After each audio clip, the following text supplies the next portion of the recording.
की तरह, कच्चे से धागे टूटी सांस की तरह। कैसे तोरे से चेहरों में हम अपनों को ढूंढे। ओ सैया वे तेरी दुनिया में एतबारी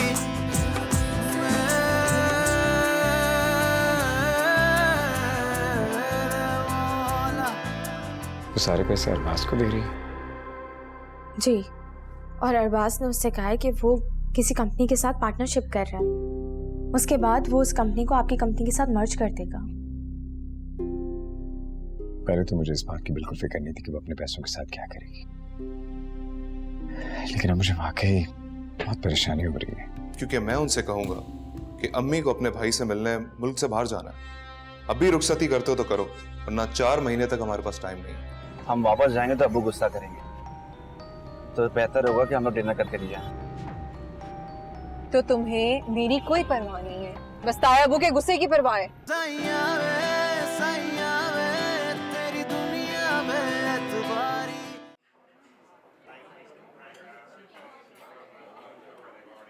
वैसे अब्बू ने भी कमाल किया ना, आज अपने दोनों बेटों को डिनर पे भेजने का प्लान बना लिया। वसी जा रहा था तो मुझे बुला कर कह देंगे तुम भी रामे को लेकर डिनर पे चले जाओ। तो आप अंकल को भी आने के लिए कह देते, वो घर में अकेले रहते हैं, मतलब कहीं जाते वाते नहीं है। हाँ कहते तुम ठीक रही हो, लेकिन मेरे ख्याल से अभी वो रेडी नहीं था। वैसे रामा मैं सोच रहा हूँ कि क्यों ना हम दोनों मिलकर अब्बू का एक रूटीन सेटअप बनाएं, लाइक उनका डाइट चार्ट और दिन में सारी एक्टिविटीज। क्या कहती हो? ये तो बहुत अच्छी बात है।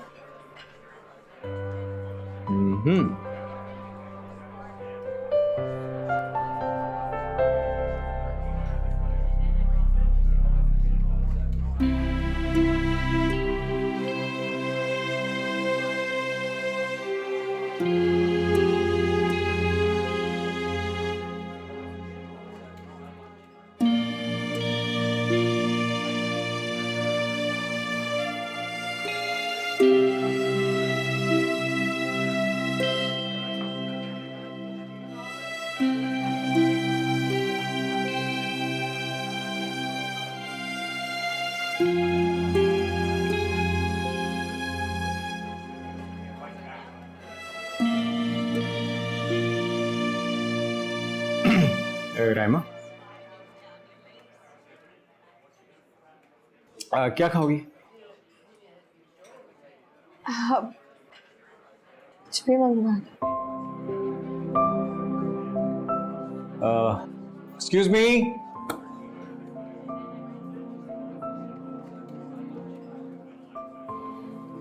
ध्यान से गुड़िया, जरा ध्यान से। अंकल आपने शहीर भाई और वसी को तो भेज दिया है, और सारा दिन खुद आप अकेले कमरे में बंद रहते हैं, तो इस तरह आपकी तबीयत कैसे ठीक होगी? अरे बेटा, उन दोनों का जाना बनता था। अब मैं बीमार आदमी हूं, मैं कहाँ जाऊंगा सवाए अस्पताल की।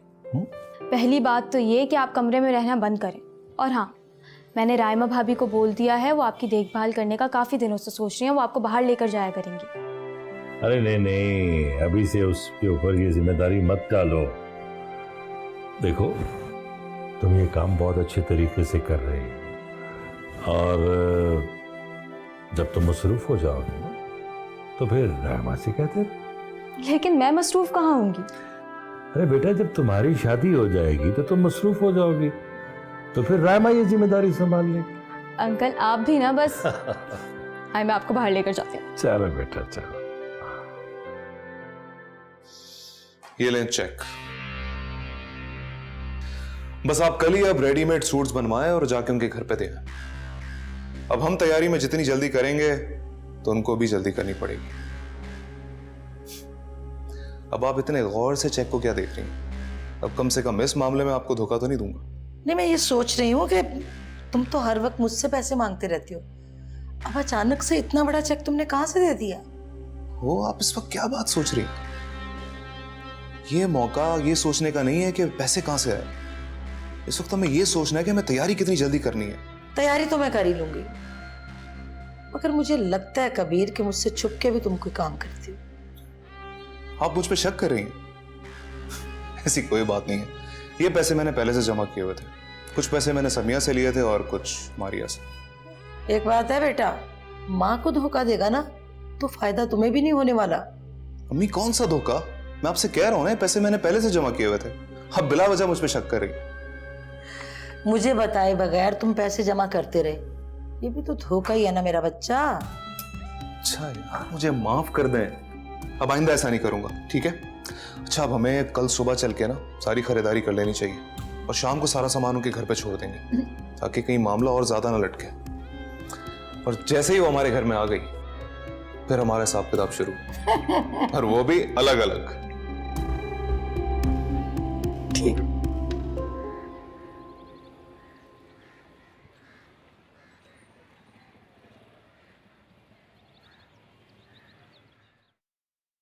समिया बीबी क्या कर रही हैं आप? लाएं छोड़े, मैं करती हूँ। नहीं, तुम जाओ यहाँ से, मैं खुद कर लूंगी आज। बेगम साहबा को पता चलेगा तो वो बहुत नाराज होंगी। मैंने तुमसे कहा है ना मैं खुद कर लूंगी। जाओ जाके बाकी काम देखो। ठीक है, जैसे आपकी मर्जी।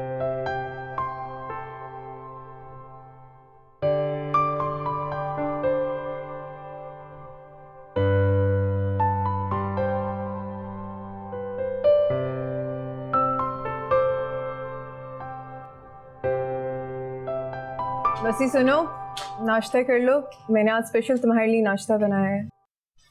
मुझे नहीं करना, तुम खुद कर लो। अरे कर लो, मैंने आज इतनी मेहनत से तुम्हारे लिए नाश्ता बनाया है। प्लीज नाश्ता कर लो। बिलावजह की जिद क्यों कर रही हो? आई सेड मुझे नाश्ता नहीं करना तो नहीं करना। फसी, जिद तुम कर रहे हो। जब खेरी हो नाश्ता कर लो। और खुशकिस्मत होते हैं वो शौहर जिनकी बीवियां इतनी सुबह उठ के मेहनत से नाश्ता बनाती हैं। वो बीवियां कोई और ही होती हैं। तुम जितनी भी कोशिश कर लो वैसी बीवी नहीं बन सकती।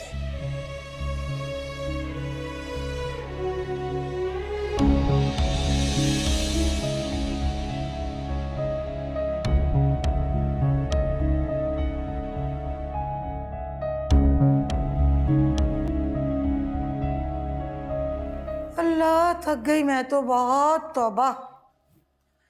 ओए मेरे खुदाया, सारे पैसे तुमने खर्च करवा के छोड़े।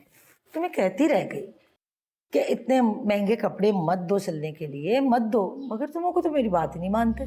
तो हमारे पास बचा ही क्या है? और आपने नोटिस नहीं किया कि उन पे इन महंगे जोड़ों का कितना रोब पड़ा? अगर हम कोई भी आम जोड़े दे देते तो क्या खाक रोब पड़ता उन पे? रोब पड़ा है या नहीं पड़ा लग जाएगा पता, जब वो तुम्हारे लिए चीजें भेजेंगे तब समझ आएगी। वो अपना पूरा ब्लैंक चेक भेज तो रहें, आप ये नहीं देख रही? और हमारी जल्दी तैयारियां करने से ये फर्क पड़ा कि वो जल्दी रुखसती करने की शर्त मान गए। वैसे एक बात मुझे समझ में नहीं आ रही, वो हमारी हर बात झट से मान जाते हैं, कहीं वो भी हम जैसे तो नहीं? कैसी बातें कर रही हैं? आपने उनका पूरा घर खानदान सब कुछ तो देखा। अगर वो लोग हमारी तरह होते ना तो उनका इतना बड़ा घर नहीं होता। अरे तो हमें क्या हुआ, घर तो हमारा भी बहुत बड़ा है, हमारे घर से भी कोई ये अंदाजा नहीं लगा सकता कि हम भी पता नहीं क्या करते हैं और क्या नहीं करते। नहीं, ऐसी बात नहीं है, वो लोग हमारे जैसे बिल्कुल नहीं। मैंने पूरी मालूमात करके इस लड़की को फंसाया, और जब वो इस घर में आ जाएगी ना तब आपको पता चल जाएगा कि वो लोग बिल्कुल हमारे जैसे नहीं। बस भाई ऐसा ही होना चाहिए। अब मैं तुम्हारे जैसी तो हूं नहीं कि सारे खुफिया खजाने जो हैं हर वक्त लुटाती रहूं। जो कुछ बेटा मेरे पास था ना वो मैंने सब लुटा दिया तुमने। अम्मी एक तो आपके ताने खत्म नहीं होते। चले ऐसा करते हैं, जब वो आ जाएगी ना तो आप उससे अपना हिस्सा लेना शुरू कर देना, ठीक है? पहले आप खुश हो जाइएगा और फिर उसके बाद मैं उससे अपने पैसे निकलवाऊंगा। बस लेकिन अपनी इस बात पे अब कायम रहना। अब ये ना हो कि शादी होते ही ना मियाँ बन के रह जाओ। अरे अम्मी ये लड़की दौलत का कुआं है, हम लोग इसमें से दौलत निकलवाते थक जाएंगे लेकिन इसके पैसे खत्म नहीं होंगे। और वैसे भी मैं तो इससे बिजनेस डील्स के बहाने पैसे निकलवाऊंगा ना। और मैं उससे छोटी छोटी फरमाइशें करके ना कुछ बिटोरती रहूंगी। और जेवर तो वैसे ही मेरे पास होगा, आहिस्ता आहिस्ता वो जेवर भी बेचती रहूंगी। कहो कैसी रही? बस 30 घंटे अम्मी जान, 30 घंटे बाद हमारी सारी ख्वाहिशें पूरी हो जाएंगी। अरे तुम्हें जरूरत क्या थी कि उसकी इतनी खातिर तवाजी करने की कोशिश करो? मर्दों के पीछे भागने लगो ना तो उनके पर लग जाते हैं। उनको जमीन पे रखने का यही तरीका है कि बस उन्हें उनके हिसाब से रखो।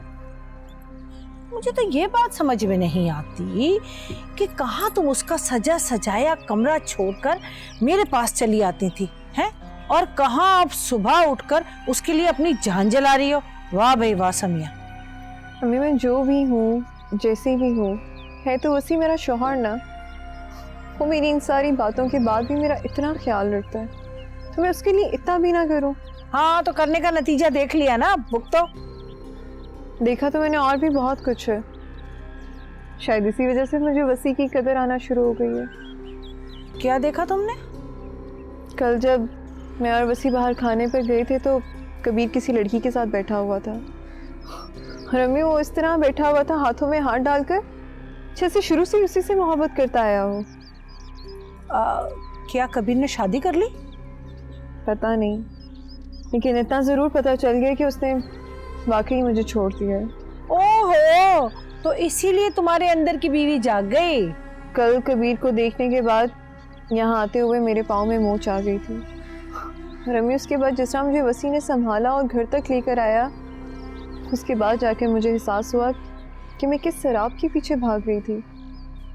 कबीर तो कभी वो था ही नहीं। तो तुमने इस तरह रहने का फैसला कर लिया है, यानी रोजाना वसी के हाथों जलील होकर अपने आप से बदला ले रही हो? ऐसा किसने कहा? मैं वसी के साथ अच्छे से रहना जरूर चाहती हूँ क्योंकि वो मुझसे मोहब्बत करता है, लेकिन अगर आपको लगता है कि मैं उसके हाथों जलील होंगी तो ऐसा मैं कभी होने नहीं दूंगी। अच्छा मुझे एक बात बताओ कि वसी का इस तरह का मूड कब से है? कुछ दिनों से, बल्कि जब से रायमा और शहीर आए तभी से वो ऐसा हुआ है। तुमने उससे उन दोनों के बारे में कोई बात तो नहीं की? नहीं तो ऐसी कोई बात नहीं हुई। हो सकता है कि शहीर ने वसी से कुछ कहा हो और वसी तुमसे इसीलिए नाराज हो। मेरा ख्याल है कि शहीर अपनी बीवी को यहाँ पर रखना चाह रहा है, उसे इज्जत दिलवाना चाह रहा है। हो सकता है वो वसी के कान भरे और वसी का मूड इसीलिए तुमसे खराब हो। देखो ना बेटा, शहीर तो ये चाहता है कि वसी जिस तरह तुमसे मोहब्बत करता है, जिस तरह तुम्हारा ख्याल करता है, वो ना करे, बल्कि वो जो तुम्हें इज्जत देता है वो इज्जत रायमा को मिले। ऐसा तो कभी नहीं होगा। मैं वसी को तो किसी ना किसी तरह अपने काबू में जरूर कर लूंगी, लेकिन शहीर की ख्वाहिश ना कभी पूरी नहीं होने दूंगी। मुझे जब वसी ने बताया तो मेरे जहन में पहला ख्याल ये आया कि बिजनेस के बारे में तुमने खुद मुझसे बात क्यों नहीं, और दूसरा ख्याल ये आया कि हमारी कंपनी को अचानक इस तरह पैसों की मुश्किलात कैसे हो, कैसे? अब वो आपके पहले ख्याल का जवाब तो ये है कि वसी अपनी ट्रेनिंग के आखिरी मराहिल में है।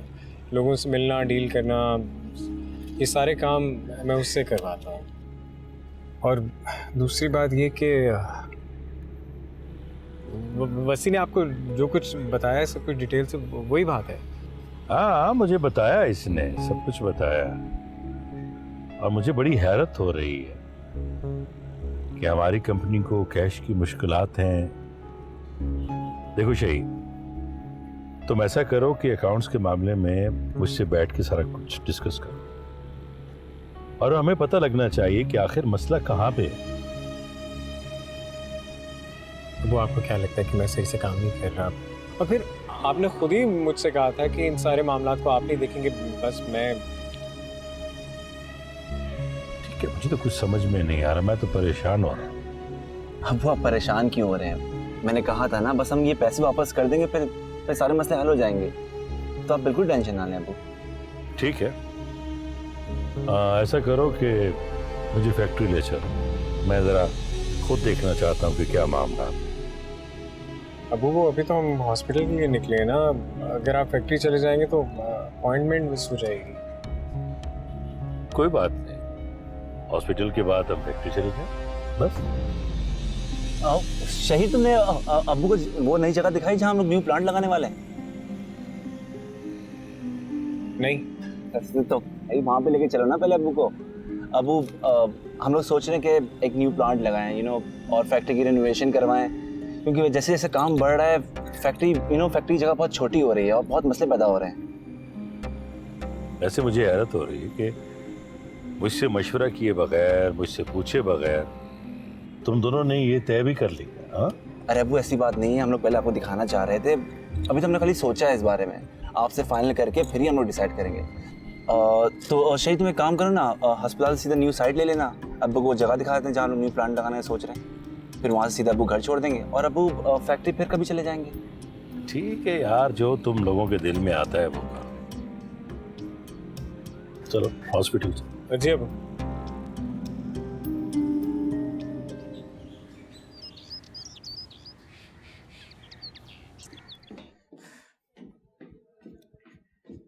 रायमा, रायमा। अस्सलाम वालेकुम, कैसे हैं आप? मैं बिल्कुल ठीक हूँ, तुम कैसी हो? मैं भी बिल्कुल ठीक। अरे वाह, आजकल आपको मुझ पे कुछ ज्यादा प्यार नहीं आ रहा?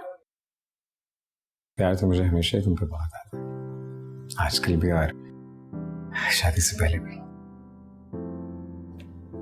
लेकिन फाइनली तुम्हें इस बात का अंदाजा कैसे हुआ? क्योंकि ये शॉपिंग आपने मेरे लिए की है ना। ओह भाई, इस हिसाब से तो फिर मेरी मोहब्बत में थोड़ी कमी रह गई है, क्योंकि ये सब चीजें आपके लिए नहीं है बल्कि उसके लिए है जिसकी आमद कुछ दिनों में मुतवक्को है। मैंने ये चीजें देखी तो मैंने सोचा मैं फौरन ले लूं, ताकि आपको ये अंदाजा हो कि मैं भी कितना एक्साइटेड हूँ, मुझे भी कितना इंतजार है। अच्छा, और आपको कैसे पता है कि बच्चे को उस वक्त किन किन चीजों की जरूरत होती है? यार पता तो मुझे वाकई नहीं है, लेकिन मुझे बस जो जो अच्छा लगा मैंने उठा लिया। अब बस तुम देख लो, जब जो चीज़ इस्तेमाल करनी होगी जिस वक्त कर लेना। आपने तो मुझे उलझा दी। ये सामान और इतना सारा सामान जो रखा हुआ ऑलरेडी, उन सबको संभालना पड़ेगा मुझे अब। तुम पहले चीजें देख तो लो, फिर देख लेंगे क्या करना है, कब करना है, कैसे करना है। अच्छा ठीक है। तुम्हें पता है, एक बार मैंने अपनी अम्मी को देखा था, किसी रिलेटिव के यहाँ कोई बेबी हो रहा था, तो उन्होंने ये सारी चीज़ें ली थी और मैं बहुत छोटा था, तो अम्मी ने कहा कि जब मेरे शहीर का बेटा या बेटी होगी ना, तब भी इस तरह की सारी चीज़ें लेंगे। तो इसलिए मुझे लगा कि यही सारी चीज़ें होती हैं, सो मैंने ले ली। तुम यही समझो कि ये मेरी अम्मी की पसंद की चीज़ें हैं, मेरी अम्मी की तरफ से हैं। इससे तुम्हें ये भी अंदाज़ा हो जाएगा कि मेरी अम्मी को कितनी खुशी है कि मेरे घर औलाद आने वाली। सो ये सब मेरी अम्मी की तरफ से, ठीक है? ठीक है, मुझे दे दो, ऐसे देख लेती हूँ।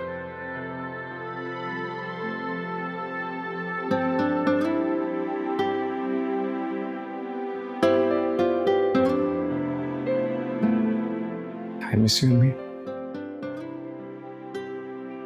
अगर आज आप मेरे साथ होती, मेरे पास होती, तो कितनी खुशी होती ना आपको, आपका शहीद पापा बनने वाले। I really miss you every day. आजो बेटा, बिस्मिल्लाह बिस्मिल्लाह। लो भी बहू रानी, ये तुम्हारा घर है, ठीक है? और मैंने तो भाई बड़ी कोशिश की है कि कोई कमी ना छोड़ूं। खूब तैयारी की, खूब कपड़ा लत्ता जेवरात हर चीज बनाई, ताकि कल को कोई ये ना कहे कि कोई कमी रह गई। क्यों भाई? और तो और अभी तो मुझे टाइम ही नहीं मिला। अगर थोड़ा सा वक्त और मिल जाता ना, तो अपने बेटे की शादी और धूम धड़के से करती। अम्मी, अब आपको इस घर के लिए परेशान होने की कोई जरूरत नहीं। अब इस घर की सारी फिक्र मारिया के हवाले, जिसका इसे आपसे ज्यादा इंतजार था। अरे नहीं नहीं नहीं, अभी नहीं। अभी तो इसके खेलने कूदने के दिन है। ये खूब ऐशो इशरत करे, घूमे फिरे, फिर जाके जिम्मेदारी उठाएगी इस घर की। तुमने देखा मारिया, तुम्हारी सास को तुम्हारी कितनी फिक्र है। सास? सास नहीं हूं मैं इसकी। अरे मैं तो इसकी दोस्त हूँ, दोस्त बन के जिंदगी गुजारेंगे। क्यों बेटा मारिया? आओ आओ बच्चा, मैं तुम्हें तुम्हारे कमरे तक छोड़ के आऊँ। माँ सदके जाए। बिस्मिल्लाह बिस्मिल्लाह। बिस्मिल्लाह।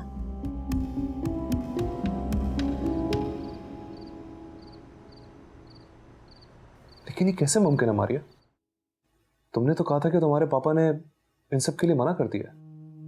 ये क्यों मुमकिन नहीं? और डैड ने सिर्फ सिस्टर फर्म बनाने की बात से मना किया था, क्योंकि बिजनेस तुम्हारी फैमिली के नाम है और इसके सारे फैसले तुम या तुम्हारे पार्टनर्स ले सकते हैं। लेकिन जो हिस्सा तुम्हारे नाम है, अगर तुम वो मेरे नाम कर दोगे तो किसी को क्या प्रॉब्लम होगी?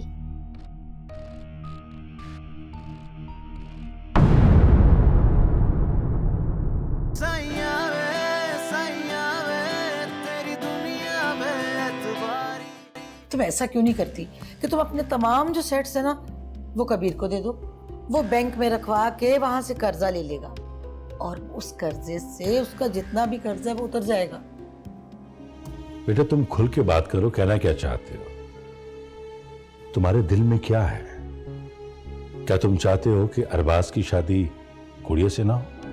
मैं वो तरीका अपनाऊंगा जिससे सांप भी मर जाए और लाठी भी ना टूटे। बस आपको मेरा साथ देना होगा। अरे तो मैंने कब तुम्हारा साथ नहीं दिया? लेकिन बताओ तो सही कि क्या करने वाले हो तुम? खुद को खत्म करने वाला हूं।